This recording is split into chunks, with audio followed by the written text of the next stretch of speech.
Bonjour, j'ai le plaisir de partager avec vous cette deuxième lettre persane. Dans la lettre précédente, écrite le 1er janvier 2019, j'avais évoqué le vaste mouvement populaire des Gilets jaunes qui a envahi et fait trembler la France.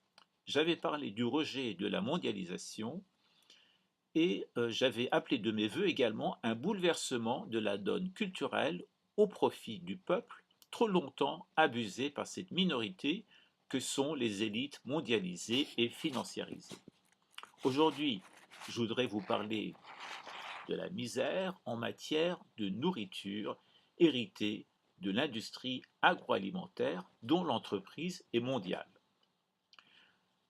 ce qui me servira d'élément de comparaison avec la misère intellectuelle subie par les citoyens d'Europe et d'ailleurs.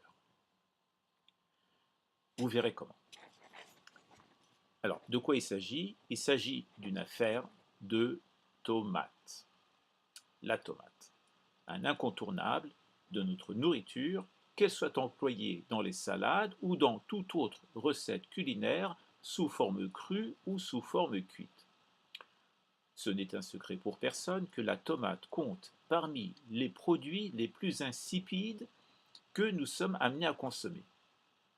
Elle a de jolies couleurs, une peau lisse, mais elle n'a pas de goût parce que, notamment pour des questions de logistique de transport, elle est cueillie alors qu'elle n'est pas mûre.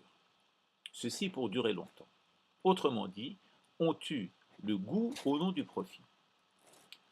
Par contre, quand je vais en Iran, pays non encore mondialisé, je peux vous assurer que là-bas, je retrouve le goût de la vraie tomate. C'est tout l'inverse d'ici. Là-bas, les tomates ne sont pas vraiment belles, ni calibrées, ni luisantes, elles sont même parfois difformes et fripées. Mais elles apportent un vrai plaisir gustatif, avec un peu de sel, tout simplement, c'est une jouissance du palais. Et croyez-moi, je ne suis pas chauvin en disant ça. Je vais maintenant aller plus loin dans mon analyse en me référant cette fois au dernier essai de Jean-Claude Michéa, philosophe et pamphlétaire antilibéral, un livre intitulé Le complexe d'Orphée. Alors c'est très intéressant, à la page 120, justement, je lis ceci.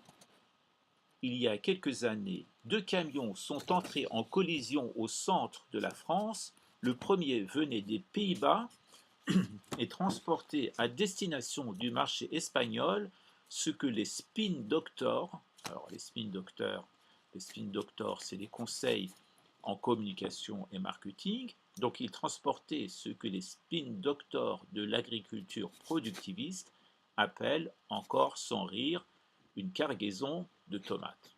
Voilà, c'est une façon de dire, ça ressemble à de la tomate, mais ça n'en est pas vraiment.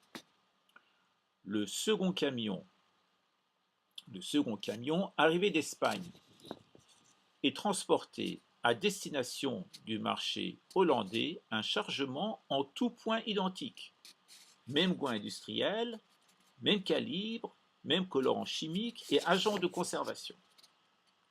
N'importe qui comprendra sans peine, en réfléchissant sur cette collision symbolique, que la logique des circuits courts est infiniment plus rationnelle, sans même parler de la saveur des aliments ou de leur qualité sanitaire, que celle du retour sur investissement défendu par les spéculateurs internationaux et le lobby agro-industriel. Fin de citation.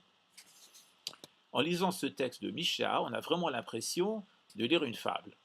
Du genre, il était une fois deux camions qui se cognèrent sur le chemin, chacun allant vers le lieu d'où l'autre était parti, et ils transportaient exactement la même chose. On est un peu dans l'absurde, c'est du Kafka. Alors qu'est-ce que j'en déduis? J'en déduis que ces fruits qui perdent leur goût pour cause de mondialisation sont similaires à la fausse nourriture intellectuelle dispensée dans ce pays aux couches populaires. D'une part, nous avons affaire à une nourriture insipide et sans substance, d'autre part, à un enseignement qui ne nourrit pas son homme, et laisse sur le carreau des milliers de diplômés. En effet, qu'est-ce qu'on peut bien faire de ces cours magistraux dispensés dans les facultés où des profs parlent pour ne rien dire et enseignent dans le domaine des sciences humaines en particulier, des matières qui ne serviront à rien car le vrai savoir, comme la bonne nourriture dite bio, se situe sous d'autres latitudes réservées aux possédants. La mondialisation, le jeu forcené de la concurrence, les prix cassés contribuent à l'appauvrissement du goût autant que du savoir. Ce que vous trouvez ici en la matière, vous le trouverez ailleurs de manière identique. Rien ne distingue ces produits que nous subissons dans la mesure où ils envahissent le marché de la nourriture et du savoir comme un raz-de-marée mercantile et bas de gamme. Alors, effectivement, le circuit court est, comme l'indique Jean-Claude Michéa, la voie la plus rationnelle. La culture de la tomate, ici même en France, en saison, permet aux fruits de puiser dans le sol toutes les ressources à même de l'enrichir. Le fruit garde sa saveur et sa culture permet de faire travailler ceux qui vivent sur place.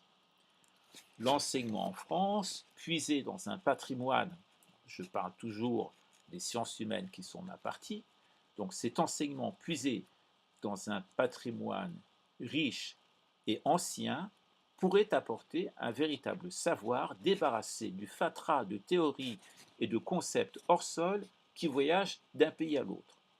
C'est ce qu'on appelle le courant mainstream et ne servent qu'à conforter les positions de catégories adeptes du libre-échange mondialisé en matière de savoir, ou je dirais même de faux savoir.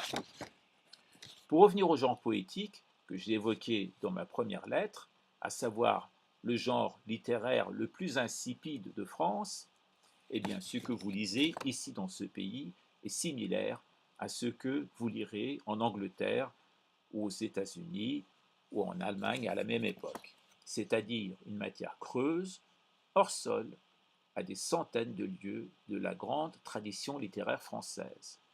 J'y reviendrai, n'en doutez pas. En attendant, comme chute à cette lettre, un quatrain de ma composition dans l'esprit du grand Omar Khayyam de Nishapour. Que sont sur le marché ces beaux fruits que tu mates? Rouges et fermes, luisantes et toutes de même taille, vendues à prix cassé en gros comme au détail, sans goût et sans parfum, j'ai nommé la tomate. Je vous dis à très bientôt pour une nouvelle lettre persane.